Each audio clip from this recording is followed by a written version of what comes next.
Friends, আশা কৰোঁ আপোনালোক সকলোৰে ভালে কুশলে আছে। আজি মই ভ্লগটো ৰাতিপুৱাই আৰম্ভ কৰি দিলোঁ আৰু আপোনালোকক মই এতিয়া বাহিৰৰ পৰিৱেশটো দেখুৱাম। এতিয়া বাজিছে 6:40মান হৈছে টাইম আৰু এতিয়া যিহেতু বিহু আহি আছে, প্ৰকৃতিৰ কিছুমান সাল সলনি হৈছে আপোনালোকেতো জানেই, তথাপিও ৰাতিপুৱা পৰিৱেশটো ভাল লাগে। আপোনালোকক মই তাৰে অলপ দেখুৱাই আছোঁ, তাৰে আজি আৰম্ভণিটো কৰোঁ। চাওকচোন, ৰিবৰিবকৈ বতাহ এজাক মাৰি আছে, তাৰ মাজতে কুলিৰ মাত আৰু গছত কুঁহিপাত মেলিছে। কুলিয়ে বিহুৰ বতৰা আনিছে। বিহুটো পালেহিয়ে, কেইদিনমানৰ পিছত বিহু পালেহি। গছত কুঁহিপাত মেলিছে। কেইদিনমানৰ পিছত পাতেৰে ভৰি যাব গছৰ ডালিবোৰ। এতিয়া কুমলীয়া পাত ওলাই আছে। প্ৰত্যেকজোপা গছেই কুঁহিপাত মেলে। কিমান ধুনীয়া ৰাতিপুৱাৰ পৰিৱেশটো। একেবাৰে গা পা ধুই স্কুললৈ বুলি ওলাই ল'লোঁ আৰু এতিয়া মই পাকঘৰলৈ গৈ ভাজি আৰু তৰকাৰীকণ বনাই লওঁগৈ, কাৰণ মায়ে বেলেগ ফালে কাম কৰি আছে। খাই পেলাই যাব লাগিব নিজৰ ডিউটিত, সেয়ে বনাই লওঁগৈ। আপোনালোককো দেখুৱাই আছোঁ মই কি বনাব লৈছোঁ। এতিয়া মই বনাব লৈছোঁ এয়া মানিমুনি, আলু, এইটো কাণপুৰীয়া আলু নহয় বাৰু, ডাঙৰ আলুৱে হয়। মই এনেকৈ মিহি মিহিকৈ কাটি দিছোঁ।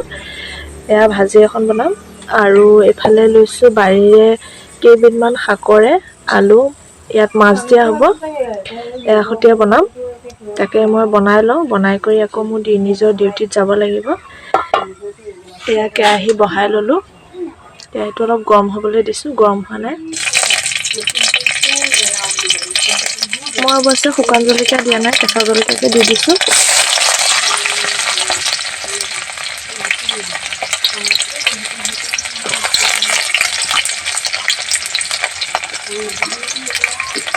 আৰু এয়া পাঁচফোৰণ কেইটামানো দি দিছোঁ।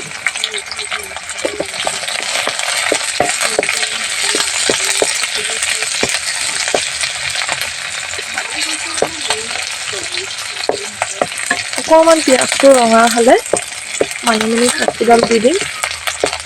মানিমুনি চাটনি বনাই খাবলৈও ভাল আৰু মানিমুনিটো খাব লাগে ভাল, আৰু ভাজি বনাই খাব পাৰি। মই ভাজিটো বেছি ভাল পাওঁ, সেই বনাইছোঁ। তেলতে পিঁয়াজখিনি ভাজি ৰঙা হোৱাৰ পিছত এতিয়া মানিমুনি শাকখিনি দি লগতে নিমখ আৰু হালধিও দি দিছোঁ আৰু অলপ সময় ভাজি লোৱাৰ পিছত ঢাকনিখন মাৰি দিম। এই শাকবিধ হ'বলৈ বেছি সময় নালাগে। যেতিয়া আলুটো সিজি যাব তেতিয়াই শাকটো হৈ যায়। আৰু মানিমুনি শাক খোৱাটো মানুহৰ দেহৰ কাৰণে ভাল, পেটৰ কাৰণে ভাল। মানিমুনি শাকটো খাব লাগে। সেয়ে আমাৰ ঘৰত এতিয়া যিহেতু নতুন নতুন মানিমুনি পথাৰত ওলাই থাকে, ঘনে ঘনে খাই থকা হয়েই। যিহেতু মই শাকখিনি একেবাৰে সাধাৰণ পদ্ধতিৰে বনাইছোঁ, সেয়ে মই একেবাৰে শেষত আপোনালোকক দেখুৱাই আছোঁ। এতিয়া মই মানিমুনি বনোৱা কেৰাহীটোতে শাকৰ তৰকাৰীকণ বনাম। এয়া শাকখিনি কাটি কুটিটো লোৱা আছেই আলুৰ সৈতে। এতিয়া কেৰাহীটো অকণমান গৰম হ'ব দিছোঁ, বেছিও নিদিওঁ গৰম হ'বলৈ। তেল দিলোঁ, তেলকণ গৰম হ'ল আৰু এয়া পাঁচফোৰণ আৰু কেঁচা জলকীয়া দি দিছোঁ। এতিয়া পাঁচফোৰণখিনিতে শাকখিনি দি দিছোঁ। এতিয়া এই শাকখিনি নিমখ হালধি দি মিলাই কৰি দিছোঁ।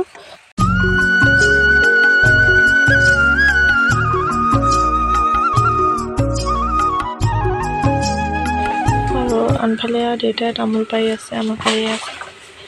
কিছুমান পকি গৈছে এয়া।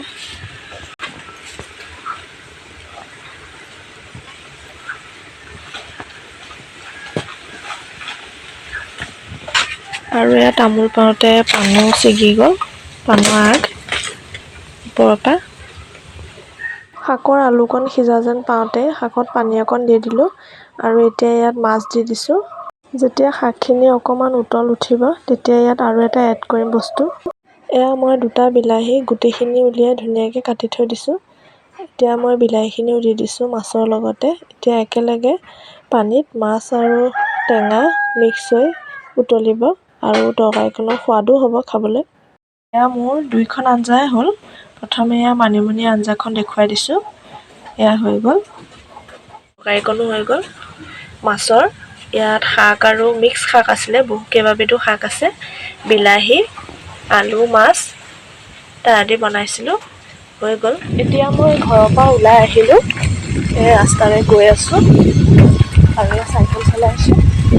মই সদায় চাইকেল লৈ যাওঁ মোৰ নিজৰ কামলৈ। এতিয়া গৈ আছোঁ আপোনালোকক একেবাৰে স্কুলত লগ পাই আছোঁ। এয়া মই আহিলৈ এতিয়া স্কুলৰ অফিচত বহি আছোঁ। এতিয়া ক্লাছ হোৱা নাই, এডমিশ্যন চলি আছে, নিউ এডমিশ্যন। তাৰ কাৰণে অফিচত বহি আছোঁ টেবুলত। স্কুলৰ পৰা আহি ফ্ৰেছ হৈ ল'লোঁ আৰু লগতে মোৰ ভ্লগটো মই সামৰণি মাৰিব লৈছোঁ। আশা কৰোঁ আপোনালোকে চাই ভাল পাব। যদি চাই ভাল পায় তেন্তে প্লিজ লাইক, কমেণ্ট, শ্বেয়াৰ আৰু ছাবস্ক্ৰাইব এটা কৰি দিব। আৰু যিসকল নতুনকৈ আহিছে প্লিজ মোৰ বেল আইকনটো বজাই দিব, যাতে মই যিকোনো মোৰ নতুন নটিফিকেশ্যন বা নতুন ভিডিঅ' আপোনালোকে পাই থাকে। আজিলৈ ধন্যবাদ। শেষত আপোনালোকক মই যে ৰাতিপুৱা দেখুৱাইছিলোঁ দেউতাই তামোল পাৰি আছিলে বুলি, এয়া ওলাইছে দুবেগ। বেছি তামোল নাই, এইবাৰ মানে গছত গুটিটো কম হ'ল, দুবেগেই ওলালে। দেউতাই ভৰাই পেলাই থৈ দিছে।